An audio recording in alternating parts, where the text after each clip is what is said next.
si ubwa mbere ubonye utunyamaswa dutoya, utugenda vuba nk'amavubi, inzuki ndetse n'izindi.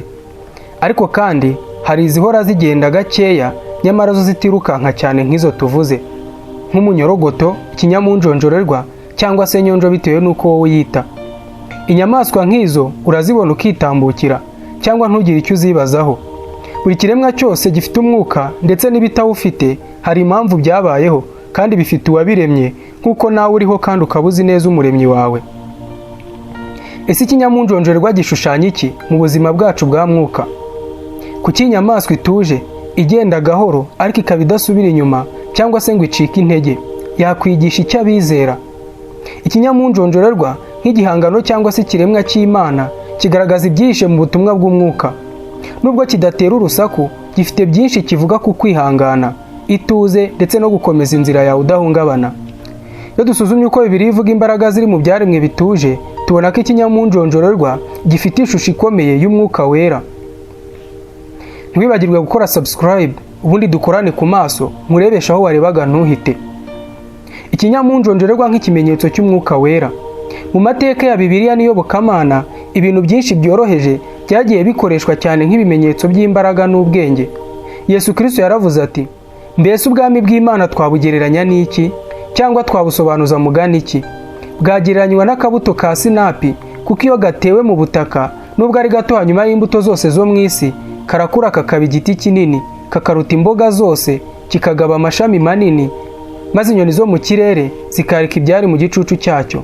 Mariko igice cya 4, umurongo wa 30 kugera 32. Ikinyamunjonjorerwa nk'inyamaswa igenda gahora ariko igatera imbere, ikaba itagaruka inyuma cyangwa ngo icike intege, idufasha kumva ibi bikurikira. Icya mbere, gutekereza no kwihangana. Bibiliya iravuga ngo uwihanganya azaragwa isi. Matayo 5:5. Iyo ikinyamunjonjorerwa kigenda ntabwo cyirukanka cyangwa se ngo cyihute, ariko gikomeza urugendo nta guhagarara.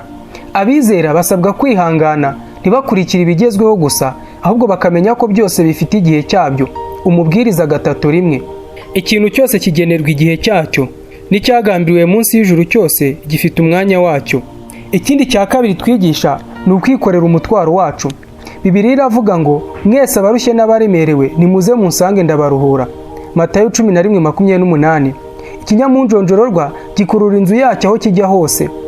Ibi bitwibutsa ko dufite imitwaro tugomba kwikorera mu mwuka, ariko umwuka wera aduha imbaraga zo gutwara uwo mutwaro mu mahoro. Ikindi cya gatatu, kudaterwa ubwoba n'ubuzima. Umwuka wera aduha amahoro aturuka ku kwizera. Ikinyamunjonjorerwa ntigiterwa ubwoba n'aho kinyura cyangwa se n'uburebure bw'urugendo, ngo nuko kigenda gahoro. Pawulo yaravuze ati, imbaraga z'umwuka wera ziduhesha amahoro, ntiziduhesha ubwoba. Timoteyo 2:1-7. Ikindi cya gatatu, ikinyamunjonjorerwa mu mico itandukanye no mu byanditswe byera. Mu mico myinshi, ikinyamunjonjorerwa kigira igisobanuro cy'umwuka.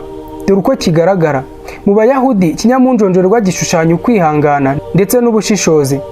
Naho mu Bakristo ba kera bagifataga nk'ikimenyetso cy'ubugingo butarangira, kuko gihora iteka gitera imbere.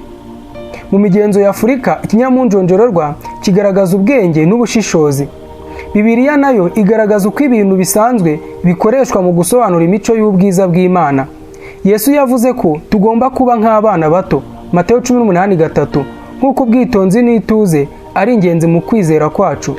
Arababwira ati, ndababwira ukuri yuko nimudahinduka ngo mumere nk'abana bato, mutazinjira mu bwami bwo mu ijuru. Mu by'ukuri, isomo ry'ikinyamunjonjorerwa ku Bakristo ni irihe? Icya mbere ni ukwihangana ndetse no gukura mu mwuka. Bibiliya itwigisha ko ukwizera gukura gahoro gahoro. Nk'abana b'impinja mushishikarira amata y'ijambo ry'Imana kugira ngo mukure mu gakiza. Petero 1:2. Nk'uko ikinyamunjonjorerwa kitihutira gukura cyane cyangwa se kugenda cyirukanka, natwe niko tugomba gukura mu mwuka dufite ubutwari. Ikindi cya kabiri, kutagendera mu muvuduko w'isi. Abakristo basabwa kutajyana n'iby'isi bidafite iherezo. Pawulo yabivuze neza ati, ntimwigane imigenzereze y'iyi si, ahubwo muhinduke.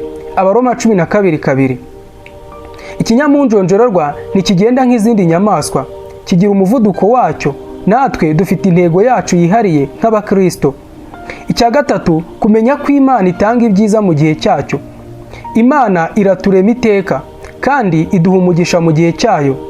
Yesaya 40:31. Ikinyamunjonjorerwa kitwereka ko ibyihuta byose atari byiza. Gutegereza Imana birimo umugisha. Muri Yesaya haravuga ngo, ariko abategereza Uwiteka bazasubizwamo intege nshya, bazatumbagira mu kirere, bagurukisha amababa nk'ibisiga, baziruka be kunanirwa, bazagenda be gucogora. Ikindi kitwigisha ni Umwuka Wera n'ibimenyetso mu buzima bwa Gikristo. Iyo tubona ibintu runaka, dushobora kubona ubutumwa bwa Mwuka Wera. Ibi ni bimwe mu bisobanuro by'uko ikinyamunjonjorerwa gishobora kuba kigira ubutumwa. Iyo ubona ikinyamunjonjorerwa mu nzira yawe, Imana ibikubwira ngo witware gahoro kandi wihangane. Ikinyamunjonjorerwa cyinjiye mu nzu yawe, Imana ishobora kuba iri kukubwira ngo, cyangwa se ishaka kuguha amahoro yo kugusaba gutekereza. Iyo ikinyamunjonjorerwa rero kigaragaza mu nzozi zawe, cyangwa se iyo ukunda kukirota, icyo ni igihamya cy'uko ugomba gutuza, ugafata umwanya wo kwitegereza ibikwerekeye. Inyigisho nyamukuru ni ukuba intungane nk'intumwa z'Imana. Ikinyamunjonjorerwa kitwigisha iki? Kudacogora mu kwizera. Abaheburayo 12:1 haravuga ngo, dutumbire Yesu wenyine ari we banze ryo kwizera, kandi ari we gusohoza rwose. Yihanganiye umusaraba kubw'ibyishimo byamushyizwe imbere, ntiyita ku isoni zawo, yicara iburyo bw'intebe y'Imana. Kwihangana no kwizera umugambi w'Imana. Yakobo 1:12. Hahirwa umuntu wihanganira ibimugerageza, kuko namara kwemerwa azahabwa ikamba ry'ubugingo, iry'Imana yasezeranije abayikunda. Ikindi ni ugusenga no kwizera ko Imana igira byose mu gihe cyayo. Yeremiya 29:11. Erega nzi ibyo nibwira kubagirira, ni amahoro si ibibi, kugira ngo mbareme umutima w'ibyo muzabona hanyuma. Ikindi kandi nanone ni ukwakira ubutumwa bw'Umwuka Wera. Ikinyamunjonjorerwa kitwereka ko inzira y'ukuri itajya yihuta, ariko ikagomeza igenda itera imbere. Yesu yaravuze ati, uwihangana niwe uzagera ku ntego. Mateyo 24:13.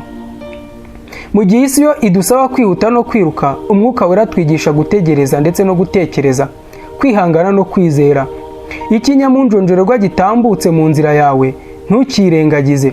Ushobora kuba uri kumva ubutumwa bw'Imana bugusaba gutuza, gukomeza kwizera ndetse no gutegereza umugisha ukomeye. Imana ikomeze kukuyobora mu ituze ry'Umwuka Wera. Tanga igitekerezo cyawe hasi muri comment, subscribe, like and share. Ni Horeb Mwindaji wumvaga. Mine is your prayer.